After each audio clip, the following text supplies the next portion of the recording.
Kita mulai perkuliahan kali ini, Bapak Ibu. Bismillahirrahmanirrahim. Di pertemuan kedua kali ini kita akan membahas terkait dengan konsep dasar kebijakan bisnis dan manajemen strategis. Nah, di sini Bapak Ibu, sebenarnya ada pada mata kuliah ini ada dua disiplin ilmu nih, yang saling berkolaborasi dan membaur menjadi satu, yang nantinya menjadi sebuah pengetahuan baru di mana nanti ini bisa dipakai pada bidang usaha Bapak Ibu masing-masing. Nah, yang pertama Bapak Ibu di sini terkait dengan konsep strategi dan manajemen strategi. Nah, strategi ini disusun pada dasarnya untuk membentuk respon Bapak Ibu. Respon terhadap apa? Respon terhadap perubahan-perubahan yang ada di luar bisnis Bapak Ibu masing-masing. Jika perubahan tersebut terjadi pada lingkungan internal, maka nanti kita bisa langsung menggunakan strategi jangka pendek. Tetapi jika perubahan tersebut terjadi pada aspek-aspek di lingkungan eksternal, biasanya kita perlu kajian yang lebih mendalam terkait dengan analisis potensi dan dampak yang mungkin bisa terjadi di kemudian hari, Bapak Ibu. Nah, di sini perubahan eksternal di sini, Bapak Ibu, tentunya akan dijawab dengan memperhatikan kemampuan internal dari suatu organisasi. Jadi akan ada respon yang membuat lingkungan internal ini akan memberikan pemecahan masalah yang terjadi pada perubahan eksternal itu tadi. Nah, pada ranah ini, Bapak Ibu, kecepatan kita, ketangkasan bisnis kita yang dilihat dari aspek kelayakan bisnis akan dilihat seberapa jauh suatu bisnis tersebut dapat memanfaatkan peluang yang terjadi dan meminimalisir ancaman dari luar untuk memperoleh manfaat yang maksimal. Itulah yang kita maksud pada strategi. Jadi pada awal pertemuan kali ini, kita coba untuk menyamakan persepsi terkait dengan manajemen strategi dan juga strategi itu sendiri. Berbeda dengan strategi, bentuk kolaborasi terhadap disiplin ilmu manajemen di sini dilihat dari bagaimana strategi tersebut diperoleh dan nanti outputnya itu merupakan sebuah ilmu dalam hal memformulasikan, mengimplementasikan, dan mengevaluasi keputusan-keputusan antar fungsi yang membuat organisasi dapat mencapai tujuan. Jadi karena dalam membentuk sebuah bisnis kita sudah menentukan arah visi misi dari awal pembentukan, kemudian ternyata di tengah-tengah ada perubahan eksternal, maka respon tersebut harus diiringi dengan strategi yang dilandasi dengan sebuah disiplin ilmu manajemen yang kuat dalam hal ini supaya nanti setiap aktivitas operasional yang dilaksanakan itu tetap mengarah pada tujuan yang sudah dikehendaki bersama. Nah, oleh karena itu di sini manajemen strategi berfokus pada beberapa aspek, Bapak Ibu. Jadi yang pertama bisa dilihat dari aspek keuangannya, aspek manajemennya sendiri, dari segi pemasaran, produksi atau operasi, riset dan pengembangan, bahkan sistem informasi komputer. Nah, beberapa aspek ini bisa kita gali dan kita identifikasi bergantung pada perubahan eksternal yang dirasa urgent pada bagian mana. So, itulah yang akan kita respon bersama. Nah, di sini nanti ada beberapa karakteristik ya. Mungkin nanti dalam manajemen strategi, di sini ada beberapa aspek yang mungkin bisa kita pelajari secara lebih mendalam dari karakteristiknya menjadi ciri khas ya, apa itu manajemen strategis. Yang pertama, manajemen strategis bersifat jangka panjang. Nah, seperti yang di awal tadi sudah kita bahas terkait dengan jangka panjang, pasti nanti akan memperhatikan potensi dan risiko yang mungkin terjadi di kemudian hari. Sehingga manajemen strategis ini perlu menjadi pertimbangan dan mendapat perhatian khusus karena nanti akan ada perubahan eksternal nih, yang bisa jadi itu perubahannya menjadi yang awalnya bisa kita prediksi hingga yang tidak terduga sama sekali. Oke, yang kedua, di sini manajemen strategis bersifat dinamis. Nah, mungkin Bapak Ibu yang suka atau yang memiliki kemampuan ya, yang memiliki kemampuan dalam hal kemampuan lapangan, Bapak Ibu. Jadi manajemen strategis di sini kenapa kok bersifat dinamis, tidak statis? Karena kita juga melihat perubahan eksternal yang ada pada lingkungan luar bisnis kita. Itu seperti apa perubahannya. Jadi fleksibilitas yang terjadi pada perubahan-perubahan yang ada di lingkungan eksternal itu membuat manajemen strategis bersifat dinamis. Jadi berubah seiring dengan respon yang kita keluarkan terhadap perubahan eksternal tadi. Nah, di sini manajemen strategis juga merupakan sesuatu yang berpadu oleh manajemen operasional. Maka dari itu di sini yang namanya strategi, Bapak Ibu, jadi ada istilah di mana strategi kemudian ada manajemen operasional yang di sini informasi yang didapat dalam manajemen strategi itu dikatakan akurat atau tidak. Nah, itu ketika informasi manajemen strategis itu dapat bermanfaat. Sehingga ketika kebermanfaatan suatu strategi tadi dilihat dari strategi yang bisa diimplementasikan, diwujudkan pada kegiatan-kegiatan operasional yang ditujukan pada tujuan bisnis di awal didirikannya suatu bidang usaha. Oleh karena itu, dalam karakteristik manajemen strategis ini ada keterkaitan antara satu poin dengan poin yang lainnya. Yang khususnya pada nomor 4 di sini, manajemen strategi perlu dimotori oleh unsur-unsur pada manajer tingkat puncak. Jadi pada top level. Jadi pada top level di sini mungkin Bapak Ibu sering mendengar terkait dengan keterkaitan dalam sebuah manajemen di mana top ke bottom atau bottom ke top. Nah, ketika dua pendekatan tersebut dipakai pada sebuah bidang usaha, maka manajemen strategis di sini berorientasi pada unsur-unsur yang ada pada manajer puncak terlebih dahulu, karena pada setiap kegiatan operasional bahkan penentuan strateginya, manajer tingkat puncak ini memiliki power yang lebih kuat dalam hal pengambilan keputusan. Sehingga mungkin di sini Bapak Ibu dalam menjalankan usahanya menggunakan beberapa pendekatan yang disesuaikan dengan bisnis yang sudah Bapak Ibu jalankan. Oke, yang kelima di sini ada manajemen strategi berorientasi dan mendekati untuk masa depan. Ya, seperti tadi ya, jangka panjang. Yang keenam di sini manajemen strategi senantiasa harus didorong dan didukung dalam pelaksanaan oleh semua sumber daya ekonomi yang tersedia.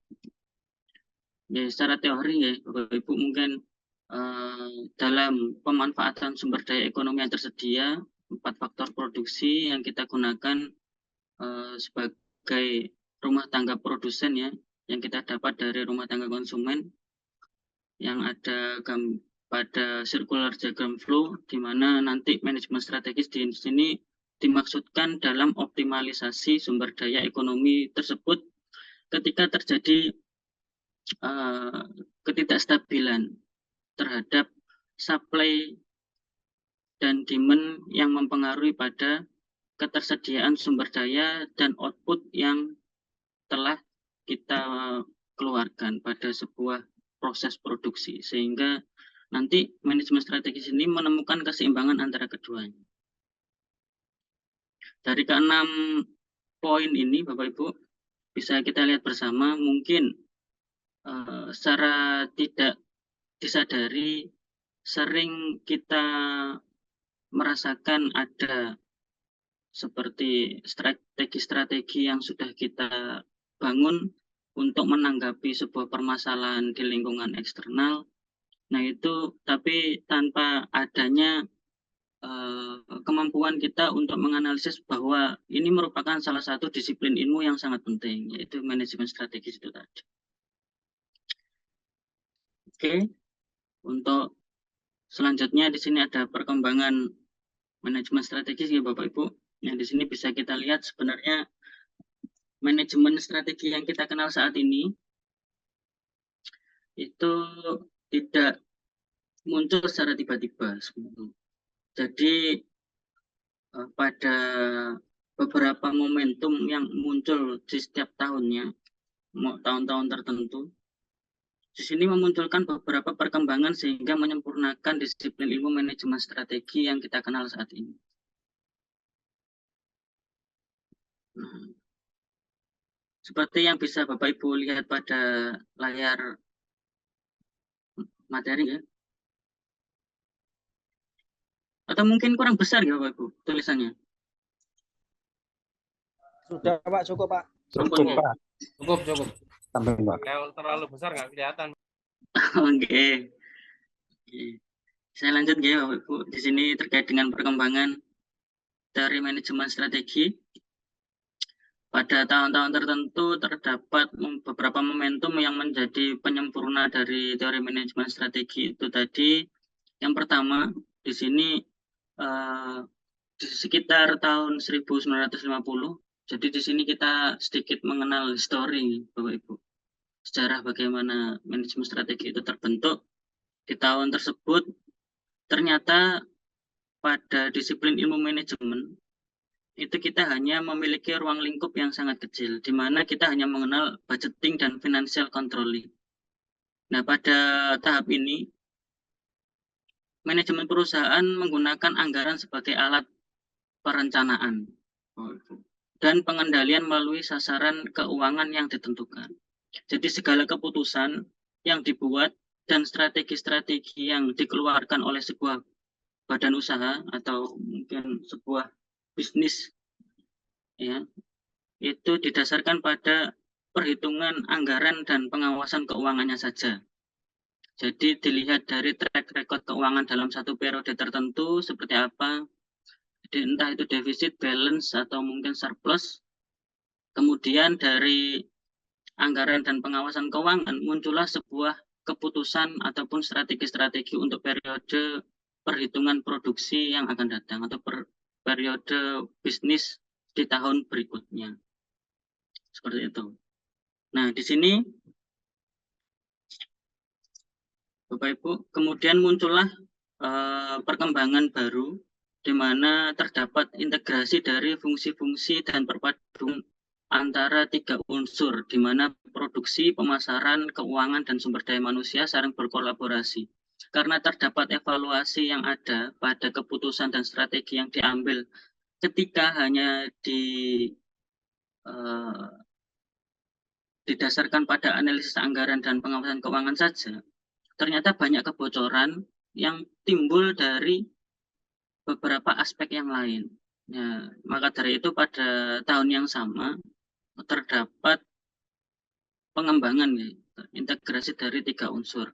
Produksinya dianalisis, bagaimana dievaluasi dalam satu periode, kemudian sistem pemasarannya, keuangannya juga tetap terpakai, kemudian yang terakhir adalah kualitas dari internal, kemampuan internal dalam mengalokasikan atau mengoperasikan ketiga unsur tersebut. Jadi ada produksi, pemasaran, keuangan, dan sumber daya manusia di sini saling berkorelasi satu dengan yang lainnya. Nah, mungkin Bapak Ibu nanti di sini ada beberapa indikator atau variabel-variabel yang bisa dipakai untuk penelitian ataupun nanti bisa dipakai sebagai bahan tugas akhir, skripsi, dan lain-lain. Bapak Ibu, jadi terkait dengan analisis pada variabel-variabel yang ada dalam manajemen strategi, kemudian faktor-faktor yang mempengaruhi, kemudian dampak, potensi, risiko yang mungkin muncul, yang nantinya bisa kita analisis sehingga bisa menjadi bahan forecasting atau prediksi ya, peramalan di masa yang akan datang. Nah, temuan-temuan dari beberapa topik tadi merupakan sebuah temuan yang memiliki novelty, state of the art, jadi kebaruan yang belum diteliti oleh peneliti lainnya. Khususnya jika analisis topik tadi bisa Bapak Ibu terapkan di bisnis Bapak Ibu sendiri mungkin, atau di beberapa daerah yang dirasa memiliki urgensi dalam bidang manajemen strategi. Nah, temuan-temuan tadi akan sangat berguna Bapak Ibu, memiliki nilai akademik ya yang kuat. Nah, kemudian dari ditemukannya perkembangan ya, ada 3 unsur yang berkolaborasi dengan sumber daya manusia. Di tahun 1960 di sini sebuah perusahaan dari hasil integrasi beberapa variabel tadi ya, membuat sebuah apa istilahnya grand plan atau apa ya, rencana apa ya, rencana induk atau rencana secara umum. Nah, rencana besar tadi memiliki jangka waktu ya, entah itu 10 tahun, 5 tahun, atau mungkin dalam jangka yang lebih panjang yang nanti akan diturunkan pada rincian tentang keadaan ekonomi dan pasar khusus, yang dari rincian keadaan ekonomi dan pasar khusus ini didasarkan pada bagaimana kondisi pasar di setiap periodenya, sehingga rencana yang kita susun, Bapak Ibu, itu bisa diimplementasikan secara optimal atau tidak, atau terdapat perubahan di tengah-tengah perjalanan dalam mengimplementasikannya atau seperti apa. Jadi ada evaluasi secara berkala. Ditemukanlah corporate planning pada tahun 1960 sehingga menjadi penyempurna dari tahun-tahun sebelumnya. Nah, kemudian dari corporate planning tadi, grand plan yang dirinci dan disesuaikan dengan keadaan ekonomi di setiap periode secara berkala, muncullah perkembangan baru di mana di sini ada perencanaan strategi sebuah perusahaan.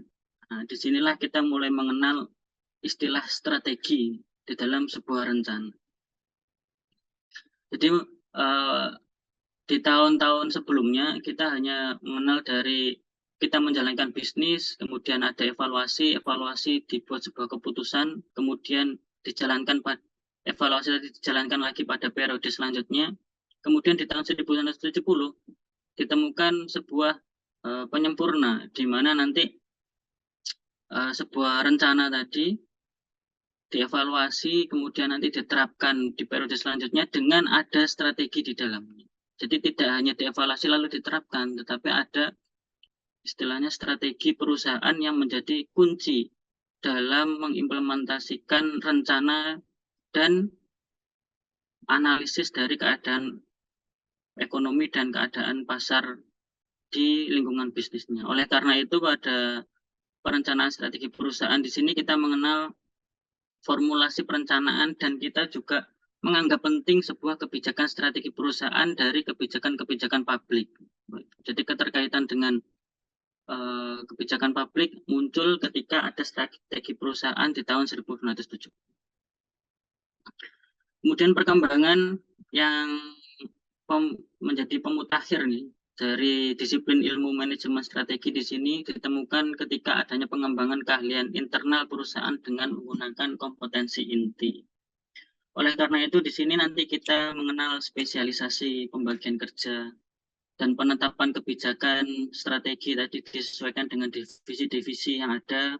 Kemudian nanti ada struktur organisasi di dalam sebuah bisnis, dan setiap struktur organisasi tadi memiliki visi, misi, dan aktivitas operasional turunan dari visi misi dari bidang usaha atau perusahaan atau bisnis yang menjadi induk perkembangan dari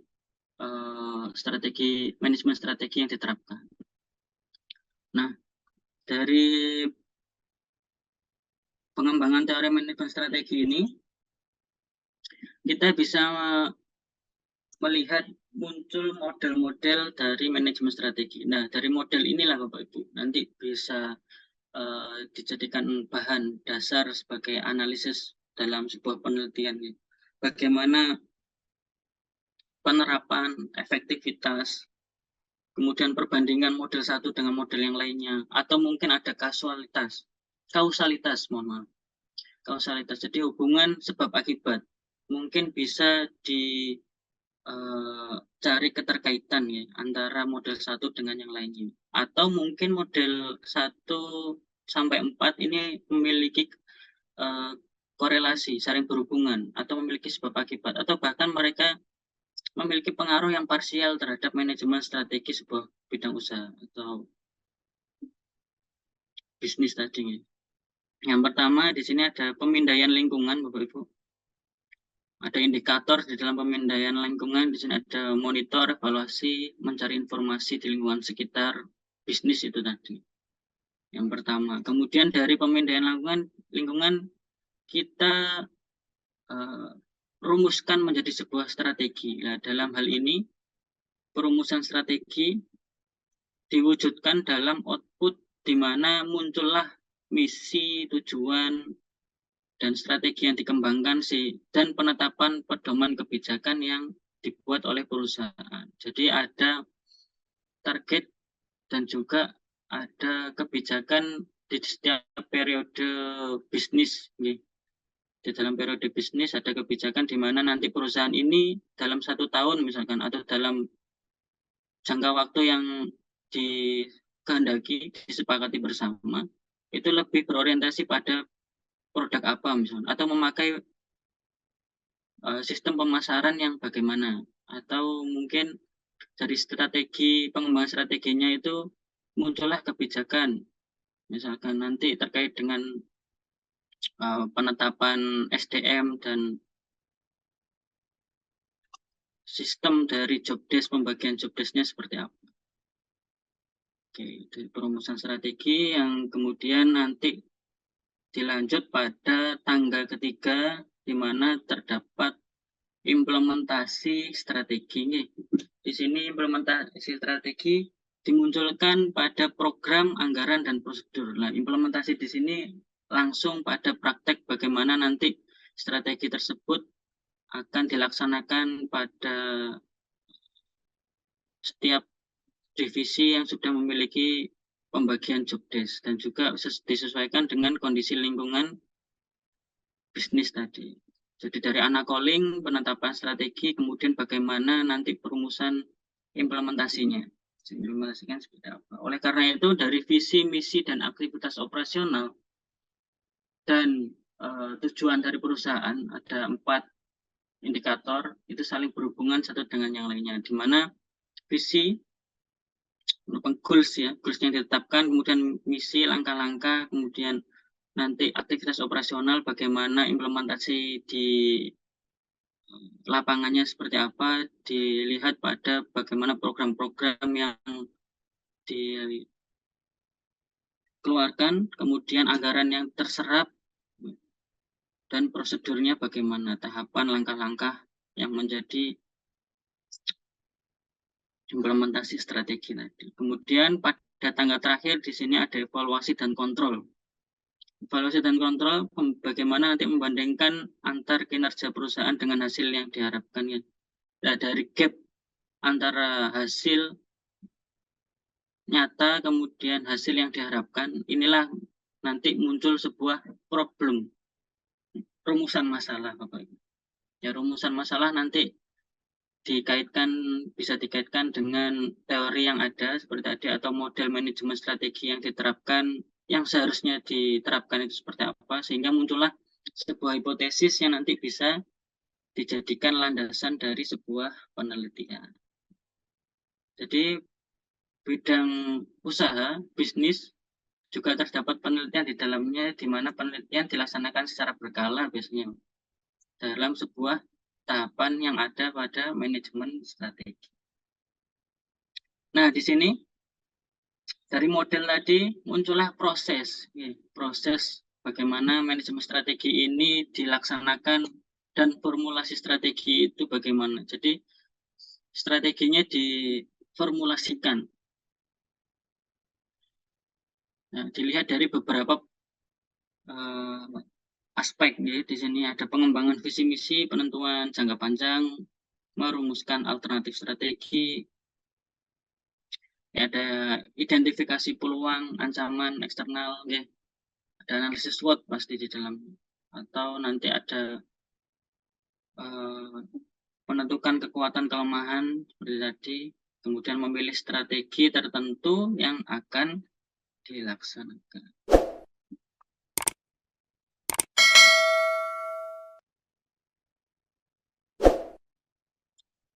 Nah, di sini jika tadi kita melihat dalam hal proses manajemen strategi, di sini kita melihat bagaimana implementasinya, ada beberapa poin yang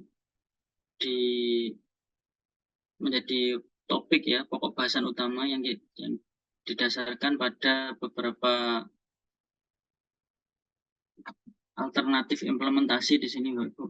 Yang pertama, mengembangkan budaya yang mendukung strategi. Oke. Jadi ada standarisasi dan juga adaptasi, biasanya sebuah siklus produk memiliki strategi di mana nanti disesuaikan dengan budayanya, atau malah kita mengenalkan budaya kita yang kita masukkan ke dalam produk sehingga lingkungan sekitar yang menyesuaikan. Dan itu ada beberapa pendekatan implementasi strategi dalam bisnis. Karena memang khususnya jika bisnis tersebut dilaksanakan pada budaya multikultural, sehingga konsumen ini memiliki karakteristik yang berbeda, kemudian memiliki budaya lingkungan sekitar yang berbeda, memiliki preferensi ya, nilai kesukaan yang berbeda, entah itu dari segi selera, warna, bentuk, perasa, dan lain sebagainya. Sehingga kita perlu adanya strategi supaya bisnis kita itu tetap bisa berjalan meskipun dalam kondisi perubahan eksternal yang tidak kita duga seperti itu. Oke, kemudian menciptakan struktur organisasi yang efektif dan mengarahkan usaha pemasaran. Oke. Efektif. Jadi ada dalam manajemen kita mengenal Bapak Ibu ada 3 indikator biasanya. Ada efektif, ekonomis, dan efisien. Nah, dari ketiga indikator tersebut perlu ada perhatian khusus di mana dari ketiga tadi kita memilih indikator mana yang menjadi prioritas biasanya. Nah, oleh karena itu dalam materi di e-book mungkin nanti Bapak Ibu bisa melanjutkan untuk belajar mandiri di sela-sela waktu luangnya terkait dengan materi-materi di setiap pertemuannya. Nanti pasti akan ada materi dari efektif, efisien, dan ekonomis. Dari ketiga tadi, mana yang lebih penting? Ternyata dalam e-book yang sudah saya share Bapak Ibu, ternyata menentukan goals itu menjadi poin penting dalam sebuah bisnis, di samping dari kegiatan yang efektif, kemudian kegiatan yang memiliki nilai ekonomis. Jadi penentuan goals tadi harus menjadi titik utama sebelum kita melaksanakan aktivitas operasional dan juga melihat anggaran. Oleh karena itu, dalam perkembangan teori manajemen, tadi anggaran berkembang di awal-awal periode, tetapi dalam penyempurnaannya manajemen strategis di sini anggaran menjadi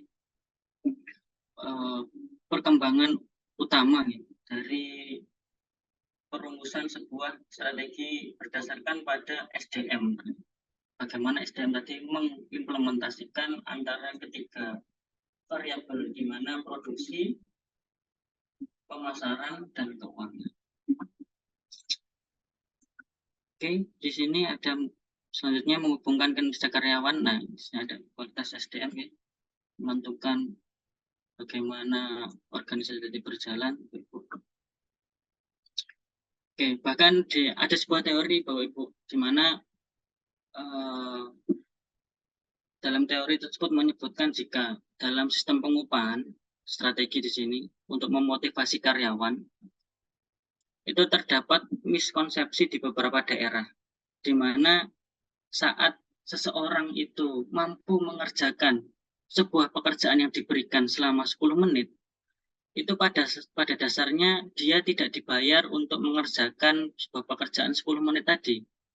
Tetapi seorang karyawan itu dibayar berdasarkan pengetahuan, pengalaman selama 10 tahun sehingga dia bisa mengerjakan sebuah pekerjaan selama 10 menit.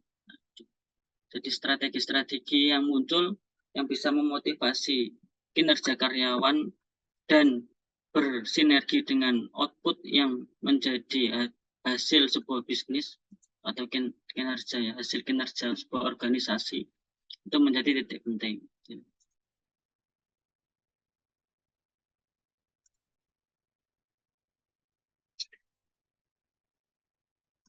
Oke, Bapak Ibu di sini ya, ada yang terakhir ya, slide ini ada evaluasi strategi dilihat dari 3 aktivitas dasar. Yang pertama, meninjau ulang faktor eksternal dan internal, mengukur kinerja, mengambil tindakan kolektif.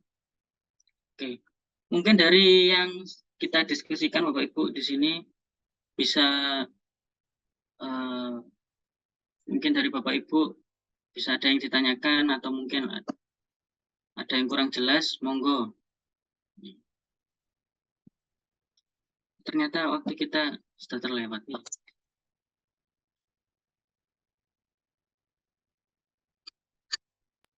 Nggak ada, Pak. Sampun, geng. Setelah ini ada mata kuliah napa Bapak Ibu?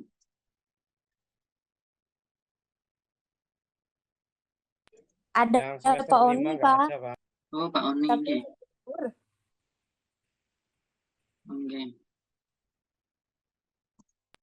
Yang semester 5 nggak ada, Pak. Mungkin yang transfer ada. Oke. Mungkin itu nggih, jika tidak ada yang tanyakan mungkin bisa dilanjutkan di kegiatan atau di mata kuliah di jadwal selanjutnya Bapak Ibu. Karena terbatasnya waktu, mungkin nanti diskusi bisa kita laksanakan via grup WA nggih. Dengan materi-materi nanti akan saya share di grup manajemen strategi. Oke, Pak. Oke, mungkin itu nggih. Sampai bertemu di pertemuan selanjutnya. Bapak Ibu, saya akhiri. Terima kasih. Wassalamualaikum warahmatullahi wabarakatuh. Waalaikumsalam warahmatullahi wabarakatuh. Terima kasih, Pak. Oke, terima kasih.